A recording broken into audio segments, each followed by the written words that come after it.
everyone, this is Dipanjali and I welcome you all on my YouTube channel Study Remedia। बच्चों previously हम लोगों ने structure of atom में Thompson का atomic model present किया था। आई होप आपको समझ में आया होगा। कन्फ्यूज़न हो तो कमेंट बॉक्स में बताइएगा। आज हम लोग नेक्स्ट कवर करने वाले हैं नेक्स्ट मॉडल ऑफ एटम, यानी एटम की स्ट्रक्चर कैसी है, दिखता कैसा है, उसमें present electron, neutron, proton arrangement कैसा है, वो देखने वाले हैं। तो उसमें हम पढ़ेंगे रदरफोर्ड का एक्सपेरिमेंट, जिसमें कि गोल्ड फॉइल का एक्सपेरिमेंट है ये। ठीक है, उन्होंने गोल्ड फॉइल का यूज़ किया था और यही हमको आगे लेकर जाएगा डिस्कवरी ऑफ न्यूक्लियस तक। न्यूक्लियस जो कि पॉजिटिव चार्ज कंटेनिंग मटेरियल है, तो वहाँ तक लेकर जाएगा। तो शुरू करते हैं आज की क्लास। अगर आपको वीडियो समझ में आता हो तो आप चैनल को सब्सक्राइब ज़रूर कीजिए और अपने दोस्तों के साथ ज़रूर शेयर कीजिएगा। तो शुरू करते हैं आज की क्लास। अब इससे पहले यानी रदरफोर्ड के एक्सपेरिमेंट को करने से पहले उन्होंने जो यूज़ किया था मटेरियल इस एक्सपेरिमेंट में, वो देख लेते हैं। तो सबसे पहले तो इन्होंने लिए थी एक गोल्ड फॉइल। ठीक है, गोल्ड फॉइल ली थी। जैसे फॉइल पेपर होता है ना, जिस एल्यूमिनियम फॉइल जिसमें हम अपनी रोटी लपेट कर रखते हैं, ऐसे ही ये गोल्ड फॉइल ली। ठीक है, बहुत पतला सा लिया। अब फॉइल है, मैटर है, मैटर किससे मिलकर बना होता है, एटम से मिलकर बना होता है, स्मॉलेस्ट पार्टिकल तो इसमें भी होंगे। ठीक है, बस उन्हीं का यूज़ करना है। फिर इन्होंने दूसरा जो यूज़ किया था वो यूज़ किया था अल्फा पार्टिकल का, अल्फा पार्टिकल्स का। तो एक्चुअल में ये अल्फा पार्टिकल्स होते क्या है, ये हीलियम के पार्टिकल होते हैं। हीलियम, हाइड्रोजन हम पढ़ते हैं ना एलिमेंट, तो हीलियम के पार्टिकल होते हैं जिसमें कि 2 पॉजिटिव चार्ज होता है, 2 यूनिट पॉजिटिव चार्ज होगा। और एटॉमिक मास जो होता है, उसका मास कैसे निकालते हैं कि अगर हम प्रोटॉन और न्यूट्रॉन को ऐड कर दें तो एटॉमिक मास पता चल जाता है। तो एडिशन ऑफ प्रोटॉन न्यूट्रॉन जो होगा वो उसका कितना होता है, 4 होता है। यानी कि एटॉमिक मास जो है वो अल्फा पार्टिकल का 4 होता है, क्योंकि हीलियम को ही कहा गया है ना अल्फा पार्टिकल। तो ये है उसका पूरा इंट्रोडक्शन, किसका, अल्फा पार्टिकल का।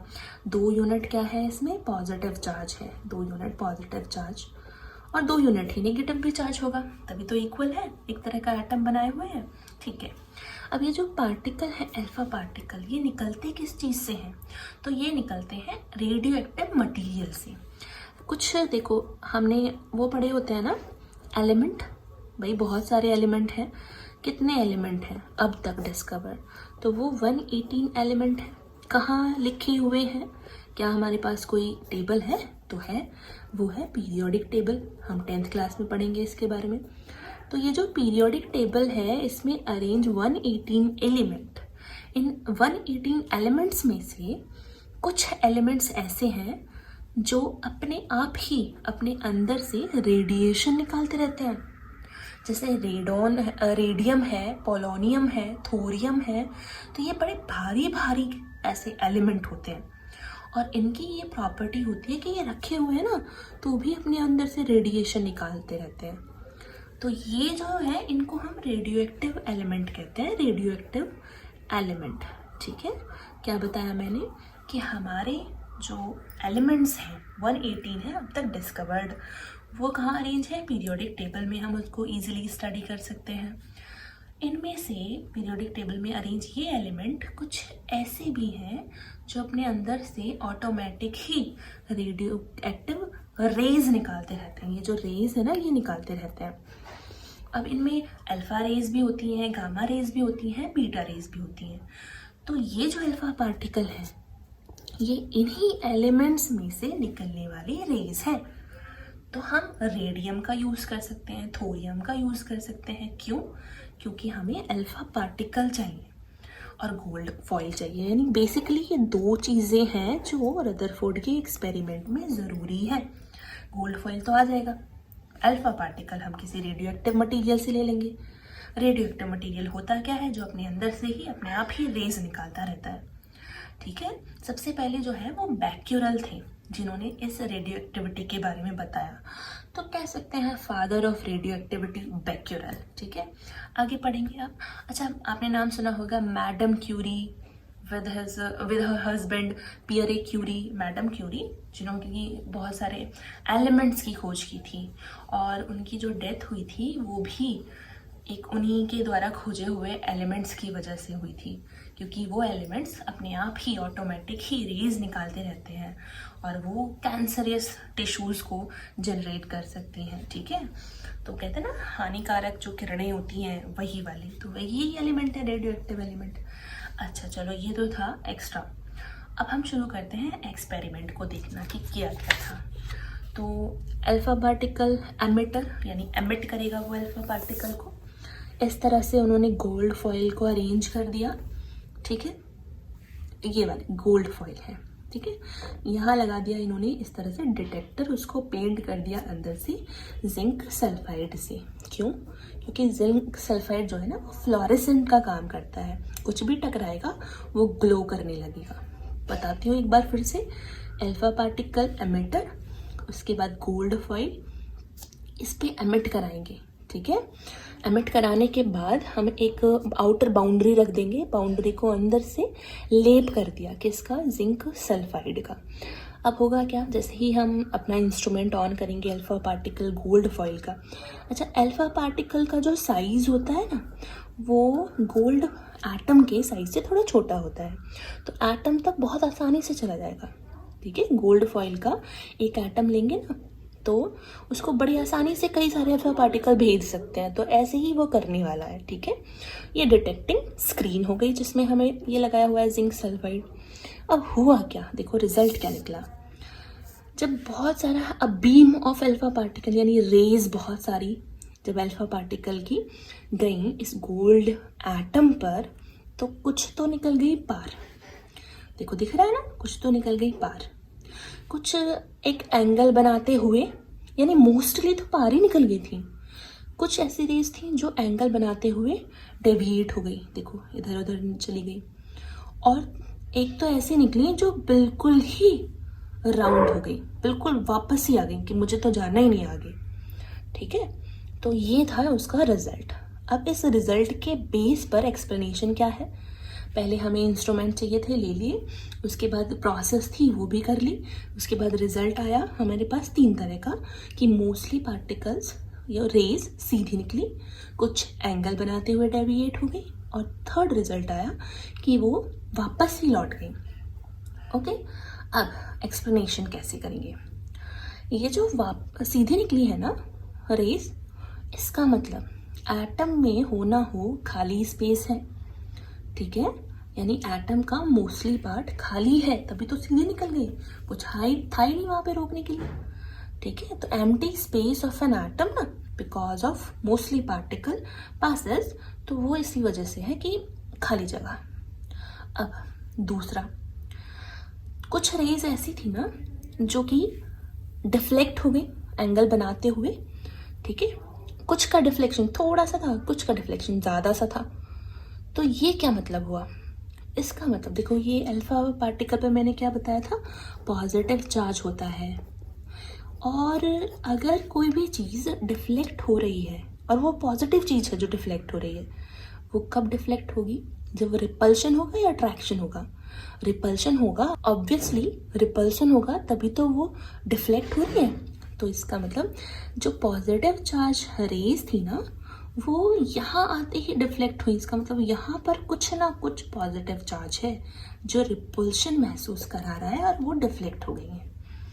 तो सेंटर में जहाँ से डिफ्लेक्शन होना शुरू हुआ ना, सेंटर में पॉजिटिव चार्ज है। ठीक है, डिफ्लेक्शन की वजह यही है, एंगल बना रहा है पॉजिटिव चार्ज की वजह से, क्योंकि positive charge alpha rays, positive charge nucleus, they are repelling each other. Now third explanation, कुछ वापस भी तो आ गई थी ना, देखो वापस आई, क्या रीज़न है। तो इसका ये जो रिबाउंड हुई है, मतलब जाना ही नहीं आगे, तो बीच में जहाँ पर जगह, जिस जगह पर वो रिबाउंड हुई है वहाँ पर बहुत ही डेंस, बहुत ही हार्ड स्ट्रक्चर है।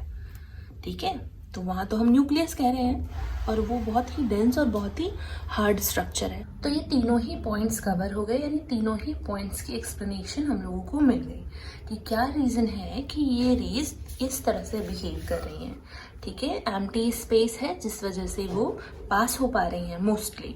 सेंटर में पॉजिटिव चार्ज है जिसकी वजह से डिफ्लेक्शन हुआ है, और रिबाउंड तो इसलिए हुई है क्योंकि न्यूक्लियस डेंस और हार्ड है, नहीं जा सकती वो उसको भेद कर, ठीक है।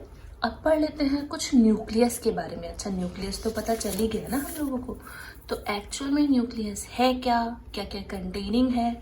तो स्मॉल पॉजिटिव चार्ज पार्ट है, हमने देखा ना स्ट्रक्चर कुछ इस तरह की होती है एटम की, जिसमें कि बीच में पॉजिटिव चार्ज वाला न्यूक्लियस होगा, बहुत ही छोटा एरिया होगा न्यूक्लियस का, और ये जो इलेक्ट्रॉन्स वाला एरिया है, शेल्स जो है उसके चारों तरफ, वो बहुत ज़्यादा वाइड होती है, बहुत ज़्यादा है, ठीक है। तो वो पॉजिटिवली चार्ज न्यूक्लियस होगा, स्मॉल पोर्शन होगा। पता है, अगर हम कंपेयर करेंगे पूरे एटम के साइज़ और न्यूक्लियस के साइज़ को, तो ऐसा समझो कि बहुत बड़ा स्टेडियम है जो कि एटम को रिप्रेजेंट कर रहा है, और उस स्टेडियम में अगर बीचों बीच में एक मटर का दाना रख देती हूँ, वो है न्यूक्लियस। सोचो, स्टेडियम के कंपैरिजन में मटर का दाना तो दिखेगा भी नहीं, तो जहाँ से रिबाउंड हुई थी ना वो रेज, वही छोटा मटर का दाना था, यानी न्यूक्लियस था, ठीक है। कंटेन क्या क्या करके रखता है न्यूक्लियस, तो प्रोटॉन और न्यूट्रॉन को कंटेन करके रखता है, ठीक है, जिनको हम कंबाइनली कहते हैं न्यूक्लियॉन्स। न्यूक्लियॉन्स क्या हैं, प्रोटॉन्स और न्यूट्रॉन्स। न्यूट्रॉन्स तो न्यूट्रल है, प्रोटॉन पर पॉजिटिव चार्ज होता है, और एटम का एंटायर मास डिपेंड करता है ओनली ऑन न्यूक्लियस के मास पर। इलेक्ट्रॉन को तो नेग्लिजिबल मान रहे हैं ना, इसीलिए चारों तरफ न्यूक्लियस के इलेक्ट्रॉन्स चक्कर लगाते रहते हैं। और चक्कर किस में लगाते हैं, तो एक सर्कुलर पाथ में चक्कर लगाते हैं, उस सर्कुलर पाथ को हम कहते हैं ऑर्बिट, ठीक है। और जो इलेक्ट्रॉन्स होते हैं जो चक्कर लगा रहे हैं, और पॉजिटिव चार्ज प्रोटॉन जो होता है, या न्यूक्लियस जो में जो प्रेजेंट प्रोटॉन है, वो एक दूसरे से इलेक्ट्रोस्टैटिक अट्रैक्शन के थ्रू बंधे हुए रहते हैं, यानी उनके बीच में अट्रैक्शन होता है। भाई इलेक्ट्रॉन ऐसे ही नहीं चला जाएगा न्यूक्लियस को छोड़कर, पॉजिटिव और नेगेटिव के बीच में अट्रैक्शन होता है। यही अट्रैक्शन की वजह से इलेक्ट्रॉन न्यूट्रॉन इस पॉजिटिव पोर्शन के पास चक्कर लगाते रहते हैं। यही इलेक्ट्रोस्टैटिक अट्रैक्शन है जो एटम को होल्ड करके रखता है, एटम को एटम बना रहा है। और एटम कैसा है, न्यूट्रल है, क्योंकि मैग्नीट्यूड दोनों का बराबर हो गया, प्रोटॉन का और इलेक्ट्रॉन का। तो ये तो था थोड़ी सी जानकारी हमारी किसके बारे में, न्यूक्लियस के बारे में।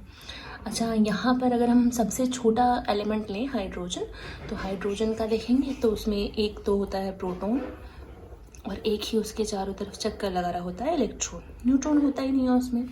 ऐसे ही फिर बहुत सारे एलिमेंट हैं जिनका स्ट्रक्चर हम ड्रॉ कर सकते हैं अब तो, ठीक है। अब रदरफोर्ड ने हमें न्यूक्लियस तक ले आए, ठीक है। हालांकि ये जो रदरफोर्ड ने अपना मॉडल प्रेजेंट किया था वो 1911 में किया था, 1911 में किया था। तब तक तो न्यूट्रॉन डिस्कवर भी नहीं हुए थे, क्योंकि न्यूट्रॉन डिस्कवर्ड हुए थे 1932 में। कितना लंबा टाइम था।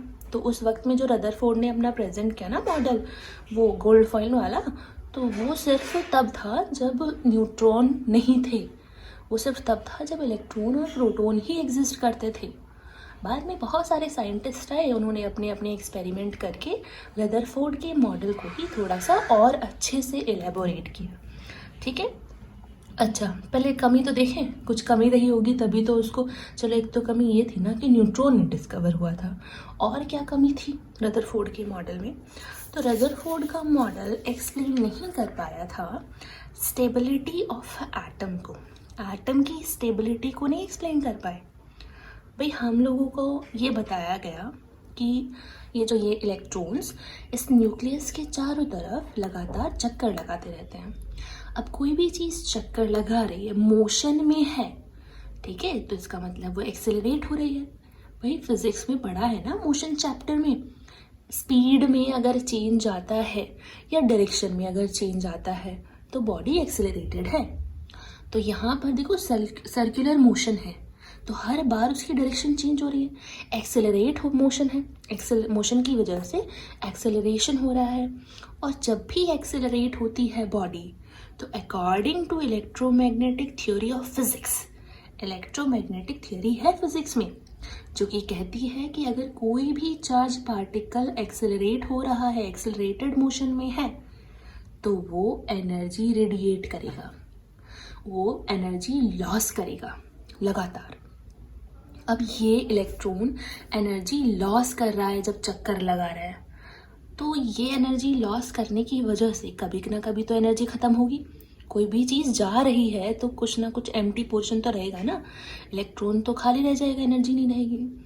और ऐसे केस में चक्कर लगाते लगाते जब उसकी हर चक्कर में एनर्जी लॉस हो रही है तो वो पास आते आते इस पॉजिटिवली चार्ज न्यूक्लियस पर आ गिरेगा और हो गया धमाका। ठीक है, तो कहने का ये मतलब है कि कैसे उसकी स्टेबिलिटी हो पा रही है एटम की, जब ये एनर्जी रेडिएट कर रहा है इलेक्ट्रॉन, क्योंकि जितने भी इलेक्ट्रॉन है एनर्जी रेडिएट करके कभी ना कभी न्यूक्लियस पर आ गिरेंगे। भाई negative charge electron, positive charge proton, attraction तो होगा ही, ऊपर से एनर्जी भी नहीं है जो उसको वहाँ तक होल्ड करके रखे। तो ओवरऑल स्टेबिलिटी ऑफ एटम को नहीं बता पाए थे, इस इलेक्ट्रोमैग्नेटिक थ्योरी ऑफ फिजिक्स को नहीं एक्सप्लेन कर पाए थे रदरफोर्ड। बाद में आई एक साइंटिस्ट नील्स बोहर, उन्होंने अपना मॉडल प्रेजेंट किया। ठीक है, पढ़ेंगे उसको भी। आज के लिए इतना ही काफ़ी है। अगर समझ में आया हो तो आप अपने दोस्तों के साथ शेयर करना और वीडियो को लाइक शेयर सब्सक्राइब ज़रूर कीजिएगा।